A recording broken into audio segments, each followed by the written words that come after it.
Hello friends, welcome to DC training Pratapgarh Uttar Pradesh. दोस्तों, उत्तर प्रदेश के परिषदीय प्राथमिक एवं उच्च प्राथमिक विद्यालयों को खूबसूरत बनाने की एक नूतन पहल दोस्तों हो चुकी है। और इस शुरुआत का दोस्तों नाम है ऑपरेशन कायाकल्प। ऑपरेशन कायाकल्प योजना के अंतर्गत उत्तर प्रदेश के समस्त प्राथमिक विद्यालय, चाहे वो शहरी क्षेत्र के हों या ग्रामीण, दोस्तों अब पूरे के पूरे स्कूल इस योजना अंतर्गत कवर होने हैं। इसका उद्देश्य है कि विद्यालयों में सारी अवस्थापना से संबंधित, यानी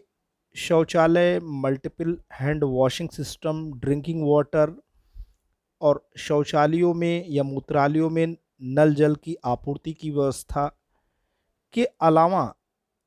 नाना प्रकार के वो सारे जतन करना जिससे कि विद्यालय का वातावरण खुशनुमा बन सके। तो दोस्तों, ये पूरी की पूरी पहल, पूरी की पूरी रचनात्मक एक प्रकार का इनिशिएटिव उत्तर प्रदेश की सरकार, जी हाँ दोस्तों, माननीय मुख्यमंत्री श्री योगी आदित्यनाथ के कुशल नेतृत्व में उत्तर प्रदेश में दोस्तों ये पहल चल रही है। आते हैं, देखते हैं शासनादेश के आलोक में ये योजना, यानी ऑपरेशन कायाकल्प की योजना दोस्तों क्या है और इसकी इस समय सम्यक प्रगति क्या चल रही है, इसका विश्लेषण करते हैं। दोस्तों, ये लेटर जारी हुआ है महानिदेशक स्कूल शिक्षा एवं राज्य परियोजना निदेशक कार्यालय, प्रेषक हैं और सेवा में मुख्य विकास अधिकारी समस्त जनपद उत्तर प्रदेश। पत्रांक महानिदेशक, ऑपरेशन कायाकल्प 4325/2020-21, दिनांक 15 सितंबर 2020। और यहाँ पे दोस्तों विषय है ऑपरेशन कायाकल्प के अंतर्गत प्रदेश के शहरी एवं ग्रामीण क्षेत्र के समस्त परिषदीय विद्यालयों को मूलभूत अवस्थापना सुविधाओं से संतृप्त कराने के संबंध में। दोस्तों, 18 मूलभूत अवस्थापना सुविधाएं हैं, जिसमें से 14 का संतृप्तिकरण तो इसी सितंबर 2020 तक हो जाना है। जो 4 अवशेष बचेंगी उसे मार्च 2022 तक उसे संतृप्त करना है। तो ये लेटर दोस्तों आपके सामने है और इस लेटर में इसी से संबंधित बातें हो रही हैं। महोदय, अवगत कराना है कि ऑपरेशन कायाकल्प के तहत समस्त प्राथमिक विद्यालय तथा उच्च प्राथमिक विद्यालयों को मूलभूत अवस्थानात्मक सुविधाओं से अंतर विभागीय समन्वय स्थापित करते हुए दोस्तों इंटर डिपार्टमेंटल कोऑर्डिनेशन की जरूरत है। क्योंकि विद्यालय में मुख्य विकास अधिकारी महोदय के माध्यम से इंटर डिपार्टमेंटल जब तक कोऑर्डिनेशन नहीं होगा, जब तक चारों ओर से पहल नहीं होगी, स्कूल को दोस्तों खूबसूरत नहीं बनाया जा सकता। तो अंतर विभागीय समन्वय स्थापित करते हुए 100% रूप से संतृप्त किया जाना है। अवस्थापना सुविधाओं के समयबद्ध, चरणबद्ध एवं गुणवत्तापरक संतृप्तिकरण हेतु समय समय पर शासन एवं राज्य स्तर से विभिन्न दिशा निर्देश जारी किए जाते रहे। बेसिक शिक्षा अनुभाग द्वारा शासनादेश संख्या 420/68-5-2020, दिनांक 8 जून 2020 द्वारा ऑपरेशन कायाकल्प के अंतर्गत प्रदेश के समस्त परिषदीय विद्यालयों को चिन्हित किए गए 18 मूलभूत अवस्थापना सुविधाओं में से 14 अवस्थापना सुविधाओं से माह सितंबर 2020 तक अनिवार्य रूप से संतृप्त किए जाने के निर्देश दिए गए और शेष 4 अवस्थापना सुविधाओं को मार्च 2022 तक संतृप्त किया जाना है। विद्यालयों में मूलभूत अवस्थापना सुविधाओं के समयबद्ध संतृप्तिकरण हेतु अंतर विभागीय समन्वय के साथ आपके कुशल मार्गदर्शन एवं नेतृत्व में निर्धारित रणनीति बनाते हुए तीव्र गति से कार्य करने की आवश्यकता है, जिस हेतु निम्न बिंदुओं पर आपका ध्यान आकृष्ट करने हेतु अनुरोध किया जा रहा है। तो दोस्तों, यहाँ बात हो रही है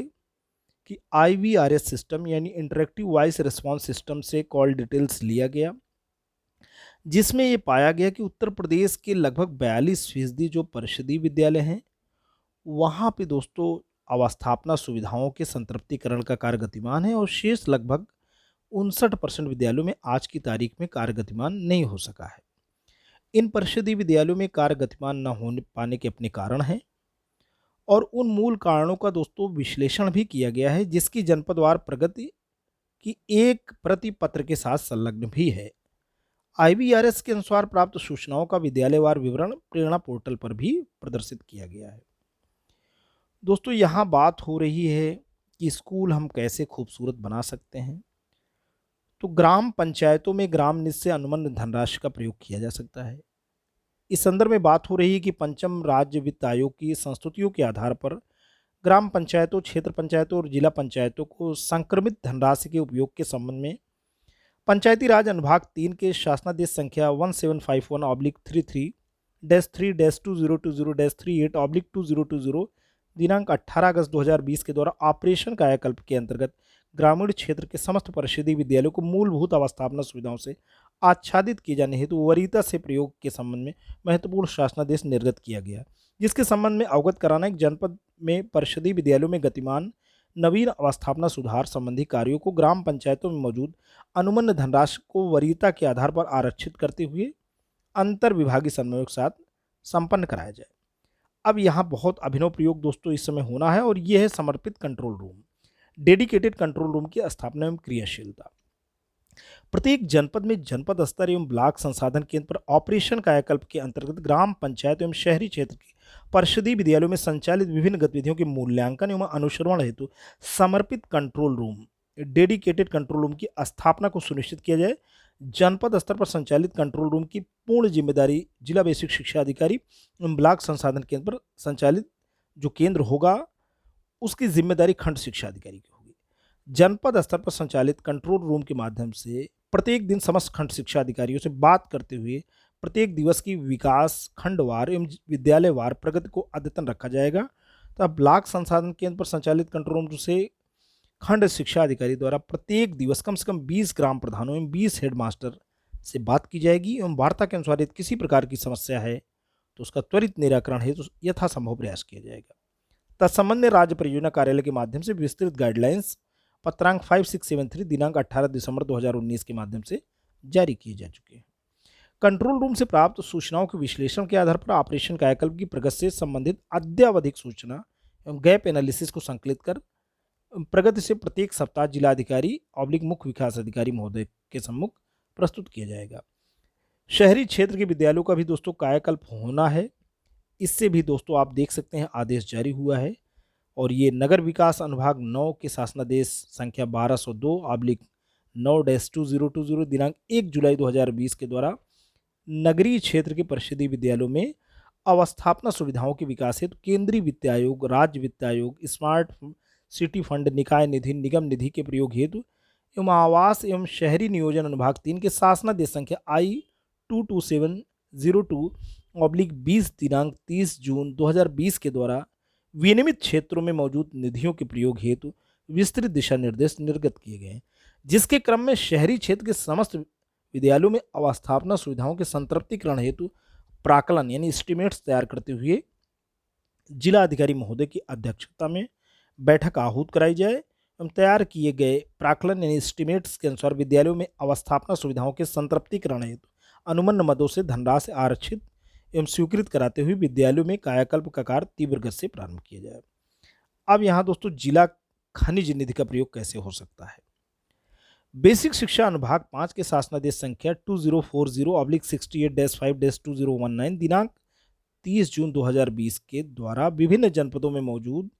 जिला खनिज निधि की धनराशि से परिषदीय विद्यालयों में अवस्थापना सुविधाओं के संतृप्तिकरण हेतु विस्तृत दिशा निर्देश निर्गत किए गए, जिसके संबंध में अवगत कराना है कि जिन जनपदों में जिला खनिज निधि की धनराशि मौजूद है वहां पर जिला अधिकारी महोदय की अध्यक्षता में बैठक आहूत कराते हुए जिला खनिज निधि में मौजूद धनराशि को विद्यालयों में अवस्थापना सुविधाओं के सृजन हेतु स्वीकृत एवं आरक्षित कराया जाए, जिससे कि इस धनराशि का महत्तम उपयोग विद्यालयों की अवस्थापना सुविधाओं के सृजन में किया जा सके। स्कूलों में दोस्तों कंपोजिट ग्रांट भी अब जा रही है। किसी किसी स्कूल में दोस्तों 12,500, कहीं 25,000, कहीं 50,000, कहीं 75,000, 1 लाख रुपए तक कंपोजिट ग्रांट विद्यालयों में जा रही है। वित्तीय वर्ष 2020-21 में विद्यालयों को कंपोजिट स्कूल ग्रांट के अंतर्गत जो भी धनराशि प्राप्त हुई है उससे यह भी सुनिश्चित कर लिया जाए कि प्रत्येक विद्यालय में आंतरिक वायरिंग व उपकरण, ब्लैक बोर्ड, रंगाई पुताई, शौचालयों की क्रियाशीलता, लघु मरम्मत इत्यादि को यथावश्यकतानुसार उपलब्धानुसार पूर्व में शासन एवं राज्य परियोजना कार्यालय स्तर से निर्गत दिशा निर्देशों क्रम में संतृप्त कर लिया जाए। जर्जर जीर्ण शीर्ण भवनों के ध्वस्तीकरण के संबंध में भी कार्रवाई होनी है। प्रत्येक जनपद के परिषदीय विद्यालयों में जर्जर भवनों का सर्वेक्षण कर उन्हें ध्वस्त कराने की कार्यवाही पूर्ण की जाए। जिसके संबंध में शासनादेश संख्या 15/68-5-2020 दिनांक 22 जनवरी 2020 एवं शासनादेश संख्या 855/68-5-2020 दिनांक 3 सितंबर 2020 में विस्तृत दिशा निर्देश निर्गत किए गए हैं। अब परिषदीय विद्यालयों में डिजिटल अवस्थापना यानी स्मार्ट क्लास उपलब्ध कराने के संबंध बेसिक शिक्षा विभाग के शासनादेश संख्या 67/68-5-2020 दिनांक 2 सितंबर 2020 के द्वारा प्रदेश के समस्त परिषदीय विद्यालयों में स्मार्ट क्लास की व्यवस्था सुनिश्चित करने के उद्देश्य से महत्वपूर्ण दिशा निर्देश निर्गत किए गए हैं, जिसके क्रम में परिषदीय विद्यालयों की कक्षाओं को जन समुदाय का सहयोग देते हुए उनका डिजिटलीकरण तथा कक्षाओं को स्मार्ट क्लास के रूप में रूपांतरित करने के उद्देश्य से डिजिटल अवस्थापनाएं जैसे कि स्मार्ट टीवी, कंप्यूटर, प्रोजेक्टर इत्यादि स्वयंसेवी संगठनों, गैर सरकारी संस्थाओं, कारपोरेट सोशल रिस्पॉन्सिबिलिटी, निजी संस्थाओं, आबलिक व्यक्तियों इत्यादि के माध्यम से दान के रूप में उपलब्ध कराए जाने की अपील की गई है।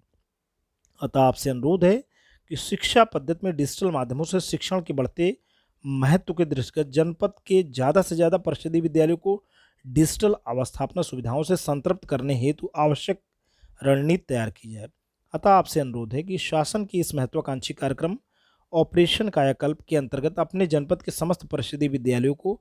अंतर विभागीय समन्वय स्थापित करते हुए मूलभूत अवस्थापना सुविधाओं से संतृप्त करते हुए अपना कुशल मार्गदर्शन प्रदान करने का कष्ट करें, जिससे कि इन विद्यालयों में शिक्षा प्राप्त कर रहे बच्चों को एक स्वस्थ व स्वच्छ शैक्षणिक परिवेश प्रदान किया जा सके। तो दोस्तों ये है इम्पोर्टेंट लेटर, और इसके क्रम में आप ये भी देख सकते हैं कि जनपदों में दोस्तों किस रूप में यहाँ पे work started analysis in operation कायाकल्प एट स्कूल लेवल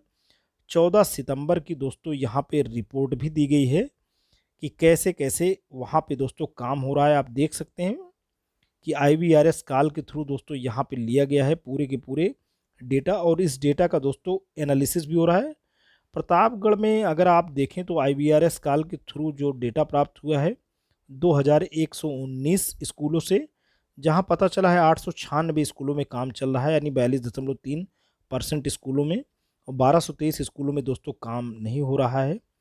और आप देख सकते हैं यदि अवस्थापना सुविधाओं के निर्माण में आने वाली कठिनाइयों के निराकरण में खंड शिक्षा अधिकारी का सहयोग मिल रहा है कि नहीं,